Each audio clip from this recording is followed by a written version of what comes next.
quite a big transition leaving school. So you would think now's the time for everyone to sort of support parents and that person into the right choice. There's a lot of parents out there that just don't know what to do. They feel trapped and stuck and unhelped. I have nothing but admiration for parents and the hoops they have to jump through, and the people that are forward thinking and driving things forward and wanting their child to experience everything they possibly can. Transition for us means at the point in which a young person moves into adulthood, and it's really important that we understand at what point that happens for individuals and the best time to that happen, because lots of changes happen in a young person's life, and it's crucial that we make sure that transition is as smooth as possible for individuals. So transition to us means the point in which a change happens in someone's life, and it's about us trying to manage our resources and services around to make that as smooth as possible. Hi. Hello. Is it okay for everyone to come in as well? My name's Gula. I live in Herne Bay with my son, whose name is Theo. He was diagnosed when he was 2 with autism and learning difficulties as well. When he hit puberty, teenage years, he had very challenging behaviour, and that went right the way through, hence the reason at 18 I really couldn't cope anymore. His behaviour was really difficult. It wasn't helping him, he wasn't moving forward, his behaviour was stopping him from any progress in his learning or independence. When you're living with it at home, it's just so different to have to deal with it 24 hours a day, 7 days a week. Originally, Liam was diagnosed at age 9 with pervasive developmental disorder, which is also on the spectrum, so it's autistic spectrum disorder. Charlie's 21. Izzy's 17 on Sunday. They're like chalk and cheese.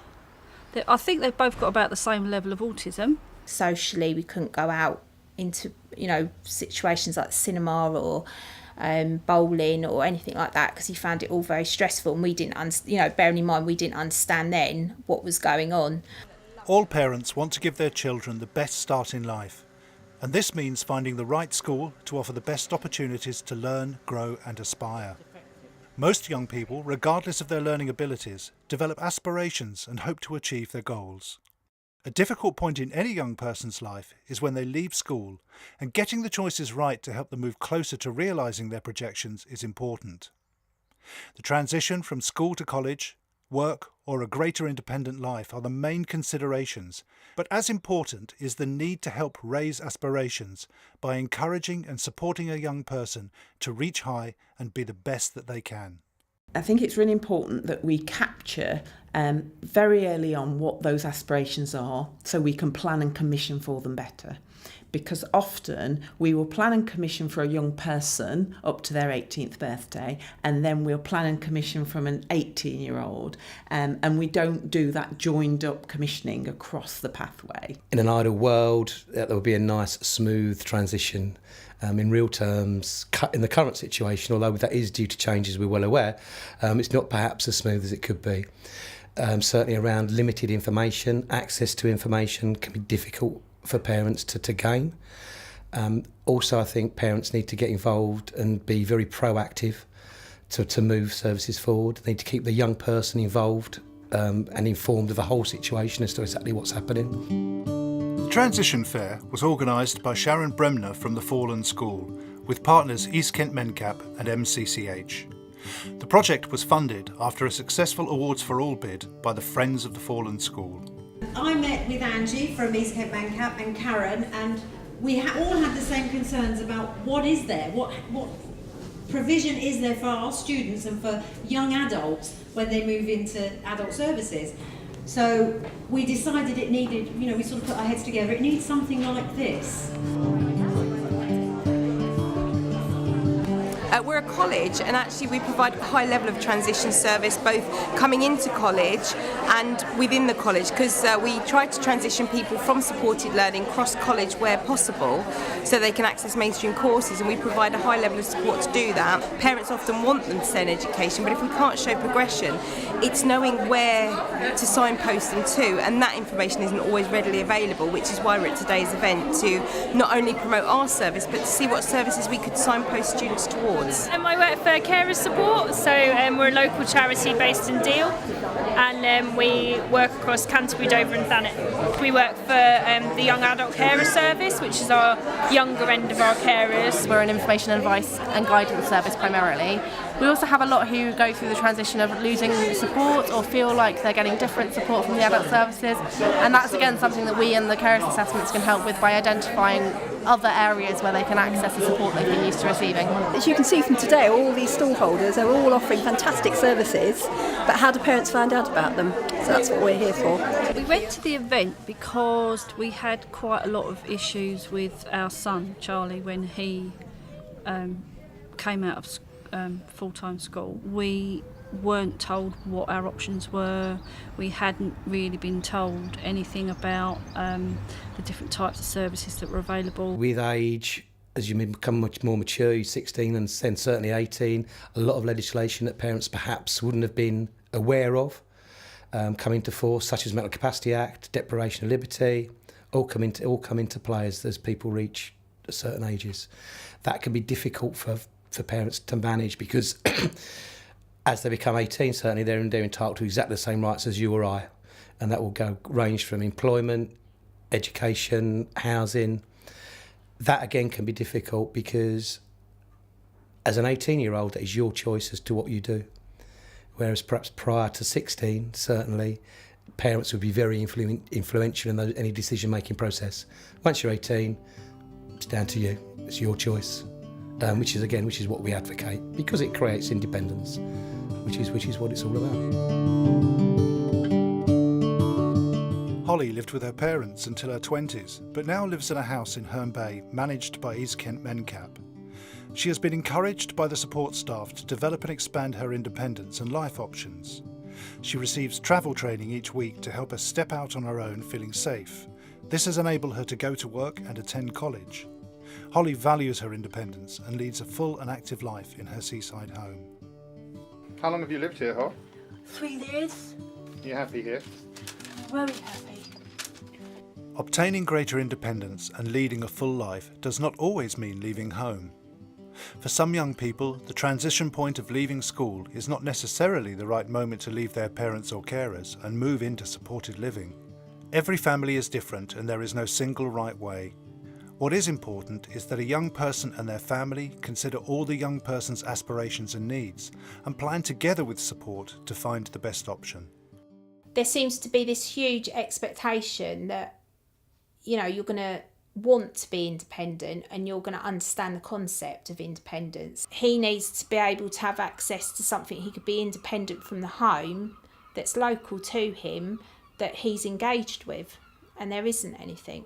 Caught up in this whole situation where there's nowhere for you to sort of go for help and for any input within the home, and so you're on your own really at home. Supported living certainly works for an awful lot of individuals, and probably works for a lot of individuals that perhaps you wouldn't necessarily think would be supported living candidates.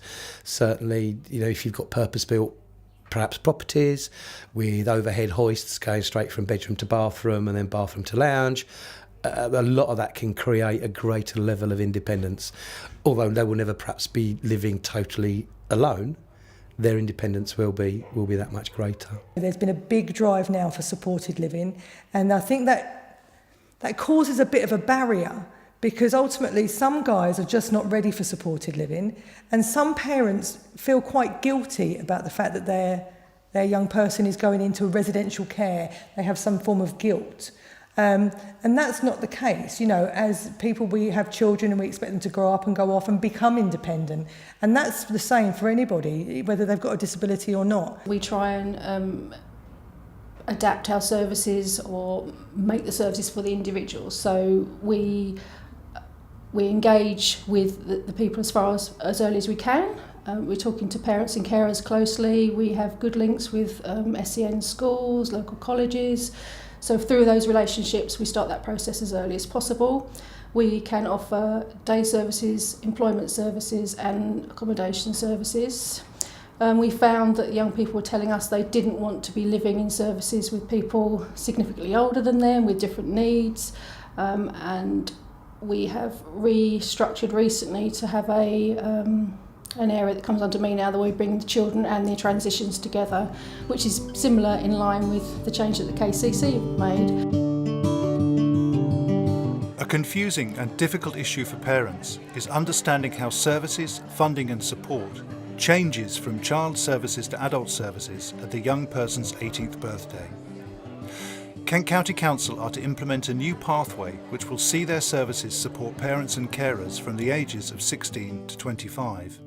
Penny Southern from Kent County Council presented the new plans at the transition event in Margate. Transition is probably one of the most important pieces of work that I get involved in, and certainly wanted to share with you some of the work that Kent County Council was doing in order to improve that process for people in transition and in social care. Currently, we have a social worker who will work with the family up till the individual becomes 18, and then a new social worker would start working with that individual from 18. So our proposals going forward is that we will have social workers that will work 0 to 25, so it should be the same social worker at the point of transition, 16, 17, as someone moves into adulthood, will remain the same social worker. We are hoping to bring in the new lifespan pathway in April 2017.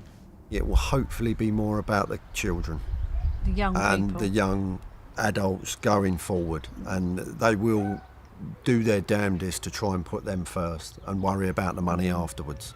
We all have hopes, we all have dreams, we all have aspirations, and that's no different for the young people that we support. And that's what we focus on. It's linking in with the schools to make sure that that's been supported throughout, and then we sort of focus on what they want. So whether it's going to college, whether it's developing skills, whether it's going to supported employment. An important step towards greater independence is gaining a foothold in employment. MCCH manage a social enterprise scheme which offers supported employment and training to people of all ages across Kent. There's money skills, there's structure of being there on time, working with other colleagues, learning where the products come from, checking the dates, all the things that you might go on to use in various work settings. They have dedicated support to look for jobs and job clubs, developing CVs, and then once they've had the training within the unit, you have the opportunity to apply for a delivery assistant post, and this means you go out in the van and actually take the products to the customers. We help the clients here to go into the community and get voluntary jobs or paid jobs in the community as well, and then that usually leads to full-time employment, paid employment. We're Shared Lives, we're part of Kent County Council. We sit in the adult social services sector of things. We're a service that's a little bit similar to fostering, but it's for adults as opposed to children. We take people from the age of 17 and a half upwards, looking in the future to take people from 16, who come and either live with one of our approved families. They're like foster carers, we call them Shared Lives hosts, but they're Shared Lives carers. Or they come to our Shared Lives carers for respite or short breaks, so the odd night or a weekend or a week at a two, depending on what the person wants, or for day support. We cover the whole of Kent, and we have around 146 host families, and we are actively recruiting for more host families to do it because the demand is quite high, and it's a service that Kent County Council are really trying to promote and put it high profile as an alternative to residential care and other services that are out there. I think we've been around 26 years and people say, oh, I've never heard of you, is often what we get told, so that's why we try and come along to these type of events or get our name out there as much as possible. That's the idea. Social services which we found out through our entire children's lives, only ever tell you something when you ask the specific question. They don't really want to volunteer information. And before we went to the fair, I didn't hold out a lot of hope for it to be any different, to be honest, but it does seem now that they finally realise that there's a lot of parents out there that just don't know what to do. As an adult, he has the right to choose and to have an input. So nothing was done without his involvement. It's always been with his involvement. We all might not embrace our children's choices in life, but it's about making things safe and taking positive risk taking and exploring what the issues are, what are the concerns, and doing it appropriately. Sometimes it's working through things together as a family. Sometimes it's better to do things on an individual basis. Instead of looking at something and thinking this is it for the rest of their life, our service provides something from the age of 18 to 25, which obviously then is a big change for the young people that we're supporting. Their hormone levels change, their hopes and aspirations change. So actually by the time that they're 25 and they seem to be more settled, we will have a better understanding of actually where they want to go and where they want to settle.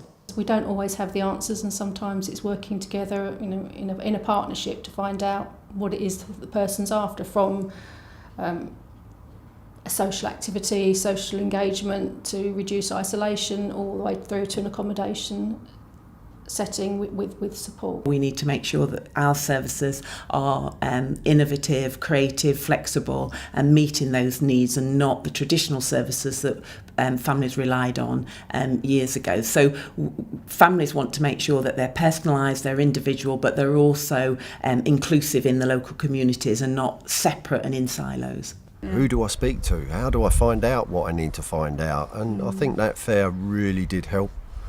I think it's a very big step in the right direction for someone to say there is some help. Just put everything else aside, what anyone thinks aside, everything, and just think what is the best for that young person. You have to be very dogged, polite but firm, to make sure you get heard and to make sure that they will take notice of you, because if you don't, you will sit at the back of the queue for a very, very long time. I'd encourage parents to push the boundaries and use each other as support, talk to other parents, find out other avenues, because sometimes our parents miss the school gate situation because their child's brought in on transport and they don't have so many opportunities to mix. So we do try and encourage and provide opportunities for parents to meet and share experiences. Parents do a great job. You can't take that away from any parent, and the crises that they come across and that are challenging and they meet and they overcome. Some of the stories you hear from parents and carers are absolutely incredible, and sometimes with perhaps not as much statutory support as they need. The whole transition experience could have been it could have been a disaster, but it wasn't. It was a positive thing. The lady was fantastic, the transitional care manager. And we were really lucky. I think the worst of it was for me as a mum, thinking people would judge you, that you're abandoning your child. And it's only when you start to see the progress and how wonderful, it's all turned out, that in your heart of hearts you made the right choice. Yeah? Okay. Sit down, mate. Thanks, mate.